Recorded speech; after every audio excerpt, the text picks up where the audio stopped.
নমস্কার, সুরজিৎ মান্না ক্রিয়েশনস চ্যানেলের পক্ষ থেকে তোমাদের সবাইকে সুস্বাগতম। আশা করি তোমরা সকলে ভালো এবং সুস্থ আছো। আমি তোমাদের জন্য এই ভিডিওটিতে তুলে ধরছি 2025 সালের ক্লাস 6-এর রায় ও মার্টিন প্রশ্নবিচিত্রা থেকে সেকেন্ড ইউনিট টেস্টের জন্য বাংলার অ্যাক্সের প্রশ্নপত্রের সম্পূর্ণ সমাধান করছি।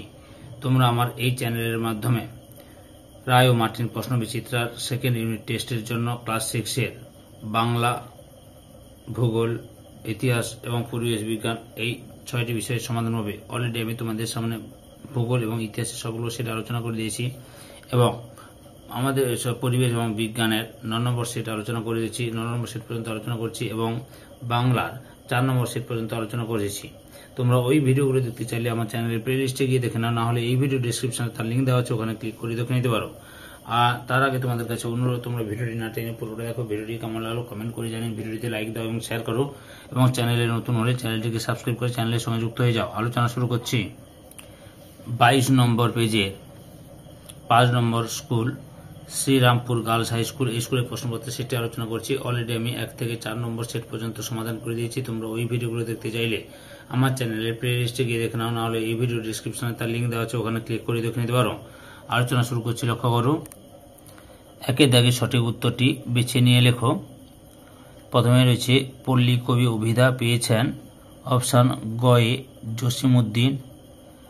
1.2 এক ভুতুড়ে কাণ্ড গল্পে লেখকের কাছে 7 মাইল হেঁটে যাওয়ার চেয়ে শর্টকাট হলো অপশান ক্ষয়ে স্বর্গে যাওয়া। 1.3 ওইটাই আসল কথাটি বলেছে অপশান ক্ষয়ে ঘাসের পাতা। 1.4 পিঁপড়ে কবিতাটি কোন কাব্যগ্রন্থের অন্তর্গত অপশান গয়ে পারাপার। 1.5 দেওয়াল চিত্র চর্চায় পীঠস্থান হলো সাবেক অপশান গয়ে মানভূম জেলা। 1.6 অনুসর্গ শব্দ বা ধাতুর অপশান ক্ষয়ে পরে বসে। 1.7 হা ভর গণ্ড প্রভৃতি হলো অপশান ক্ষয়ে বাংলা উপসর্গের নিদর্শন। তারপরে 1.8 কোনটি অনুসর্গের দৃষ্টান্ত নয় অপশান গয়ে দের। 2 দাগে অতি সংক্ষেপে নিচের প্রশ্নগুলির উত্তর দাও। 2.1 তারাই কাশবন হয়ে হাসছে, কারা কখন কাশবন হয়ে হাসছে? উত্তরটি লক্ষ্য করো। এই যে বর্ষায় যে ঘাসের পাতাটিকে সে ডুবিয়ে দিয়ে ছুটে চলে, সেই ঘাসকেও সে দেখে শরতে কাশফুল হয়ে হাসতে। এত মতো লিখবে। 2.2 যেখানে বাঘের ভয় সেখানে সন্ধে হয়, প্রবাদ বাক্যের আদলে লেখক কি লিখেছিলেন? তোমরা উত্তরটি এখান থেকে শুরু করবে, এত পর্যন্ত লিখবে। বুঝতে পেরেছ? 2.3 নিকানো দেওয়ালে কি দিয়ে নাতা দেওয়া হয়? উত্তরটি লক্ষ্য করো। অপেক্ষাকৃত হালকা রঙের বেলে মাটির গোলা দিয়ে। এরপর কি রয়েছে? 2.4 দিনের বেলা চেনা অচেনার ভিড়ে কিসের অন্ত থাকে না? কথার। 2.5 পটলার ওজন কত? 21 সের। 2.6 উপসর্গের কাজ কি? লক্ষ্য করো, উপসর্গের কাজ এই যে এখান থেকে শুরু করবে, এত পর্যন্ত লিখবে। বুঝতে পেরেছ? 2.7 শূন্য বিভক্তি কাকে বলে? উদাহরণ দাও। এই যে এখান থেকে শুরু করবে, শব্দের সঙ্গে এখান থেকে শুরু করবে, ভালো যুক্ত শূন্য বিভক্তি সমান ভালো পদ, এত পর্যন্ত লিখবে। 3 দাগে নিচের প্রশ্নগুলির উত্তর দাও। 3.1 কিন্তু আমাকে তো আত্মরক্ষা করতে হবে, আত্মরক্ষার স্বার্থে লেখক কি করেছিলেন? এই যে আত্মরক্ষার জন্য এখান থেকে শুরু করবে, ঢুকে পড়েছিলেন, এত পর্যন্ত লিখবে। 3.2 হানাহানি করে কেউ নিল ভরে, কেউ গেল খালি ফিরে, কথাটির অর্থ লেখো। উত্তরটি লক্ষ্য করো, আমি বলছি। হানাহানি করে কেউ নিল ভরে, কেউ গেল খালি ফিরে, এই উক্তির অর্থ হলো মানুষের মধ্যে প্রতিযোগিতা ও লাভের বাসনা থাকে। কেউ কঠোর পরিশ্রম করে এবং লাভের মুখ দেখে, আবার কেউ চেষ্টা করে ব্যর্থ হয়। অন্য কথায় কেউ বাজারে কঠোর প্রতিযোগিতা ও দর কষাকষি করে লাভবান হয়, আবার কেউ কোনো লাভ ছাড়াই ফিরে যায়। 3.3 মোরগ ঝুঁটির চালচিত্রের ধারে ধারে সারিবদ্ধ কিসের নকশা আঁকা থাকে? উদীয়মান সূর্যের নকশা। তার ফাঁকে ফাঁকে আবার কি আঁকা হয়? আধফোঁটা পদ্ম। 3.4 শব্দ বিভক্তি কাকে বলে? উদাহরণ দাও। শব্দ বিভক্তি এখান থেকে শুরু করে এত পর্যন্ত লিখবে। বুঝতে পেরেছ? 3.5 নিচের শব্দগুলি থেকে শব্দ ও শব্দ বিভক্তি আলাদা করো। 3.5 একে 3.5 সন্ধেবেলায় সমান সন্ধ্যাবেল শব্দ আর অন্তস্থ হচ্ছে শব্দ বিভক্তি। তা 3.5.2 সন্তান দিগেরা, সন্তান শব্দ এবং দিক এরা শব্দ বিভক্তি। 3.5.3 শিশুগুলির সমান শিশু শব্দ, গুলির শব্দ বিভক্তি।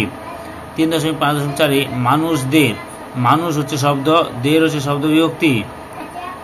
4 দাগে কম বেশি 60 শব্দের নিচের প্রশ্নগুলি উত্তর দাও। 4.1 বাজে বায়ু আসি বিদ্রুপ বাঁশি, কবির এমন মনে হওয়ার কারণ কি বলে তোমার মনে হয়? উত্তরটা তোমরা এখান থেকে শুরু করবে, এতটা পর্যন্ত লিখবে। বুঝতে পেরেছ? 4.2 দাগে বে ড্রাইভার গাড়ি যেমন চলছিল তেমনি চলতে লাগলো, বে ড্রাইভার গাড়ি চলার প্রকৃত কারণ কি? উত্তরটি লক্ষ্য করো, এখান থেকে লিখবে, এত পর্যন্ত লিখো। পরের অংশটি দেখাচ্ছি, পরের অংশটি লক্ষ্য করো। এই যে পরপর লিখে নেবে, এখান থেকে আবার শুরু করে সুন্দর করে উত্তর দেওয়া আছে। বুঝতে পেরেছ? এই যে গড়িয়ে চলছিল, এত পর্যন্ত লিখবে। 4.3 মাটি সবারই, পাতার এই কথার মধ্য দিয়ে কোন সত্য ফুটে উঠেছে? লক্ষ্য করো, দক্ষিণারঞ্জন মিত্র মজুমদারের আশীর্বাদ, এখান থেকে শুরু করবে, প্রকাশিত হয়েছে, এত পর্যন্ত লিখবে। বুঝতে পেরেছ? 4.4 দেওয়াল চিত্র সাধারণত কারা আঁকে? উত্তরটি লক্ষ্য করো যে ভূমিজ, কুর্মী প্রভৃতি আদিবাসী সমাজের মেয়েরা এই দেওয়াল চিত্র আঁকেন। বুঝতে পেরেছ? লক্ষ্য করো তাদের আঁকার বিষয়, উপাদান ও প্রয়োজনের সময় সম্পর্কে লেখক কি বলেছেন? আচ্ছা, কোন সময় দেওয়াল চিত্র আঁকি? সাধারণত আশ্বিনের দুর্গাপুজো, কার্তিকের অমাবস্যাকে উপলক্ষ করে দেওয়াল চিত্র আঁকা হয়। আচ্ছা, এবার দেওয়াল চিত্রের কি রয়েছে? দেওয়াল চিত্রের উপাদানগুলো কি কি? উপাদান এবং প্রয়োজনের সময়টা বলে দিলাম। আঁকার বিষয় এবং উপাদান, আঁকার বিষয়গুলো কি কি? আঁকার বিষয় হচ্ছে যে ফুল, পাখি, লতা পাতা দেওয়াল চিত্রে স্থান পায়। তারপরে হচ্ছে আর কি স্থান পায়? আর হচ্ছে যে মোরগ ঝুঁটিকেও মানবী দেওয়াল চিত্র করতে হয়, মোরগ ঝুঁটিকেও। তারপরে যে উদীয়মান সূর্য, তার মাঝে আধফোঁটা পদ্ম। এরপরে কি রয়েছে? প্রয়োজনীয় উপাদানগুলো, বিষয় হলো উপাদানগুলো কি কি? এই যে উপাদানগুলো হচ্ছে লালচে গিরিমাটি কোথাও দুধের দেওয়াল চিত্রের উপকরণ হিসেবে ব্যবহার করা হয়। বুঝতে পেরেছ? 4.5 হিজি বীজ বীজ এর সাংঘাতিক রকম হাসার দুটি কারণ লেখো। এরা তোমরা হজবরল যে পাঠ্য বই রয়েছে, সেই পাঠ্য বই 24 নম্বর পেজে রয়েছে, একটু দেখে নিও। বুঝতে পেরেছ? আমার কাছে বয়স এটা নেই, এই জন্য দেখাতে পাচ্ছি না, ওখানে রয়েছে, দেখে নেবে। 5 দাগে পদান্তর করো, ভৌগোলিক থেকে ভূগোল, জ্যামিতি থেকে জ্যামিতিক। এরপর 6 দাগে সমচালিত ভিন্নার্থ শব্দ যুগলের অর্থ লেখো। লক্ষ্য করো, দেখাচ্ছি আমি পরপর। 6.1 লক্ষ্য করো, অনু আর অনু রয়েছে। লক্ষ্য করো, অদন্তনেশ অনুমানে ক্ষুদ্র, অদন্তনেশ অনুমানে পশ্চাৎ। তারপরে রয়েছে স্বর্গ এবং স্বর্গ। দন্তেশয় গয়রেব স্বর্গ মানে দেবলোক, আর দন্তেশ গয়রেব স্বর্গ মানে কাব্যের অধ্যায়। 6.3 দ্বার এবং দ্বার। দয় বয়াকার দ্বার মানে দরজা, দয়াকার মানে দ্বার মানে পত্নী। সম্পূর্ণ ভিডিওটি দেখে আমার চ্যানেলের পাশে থাকার জন্য তোমাদের সবাইকে অসংখ্য অসংখ্য ধন্যবাদ।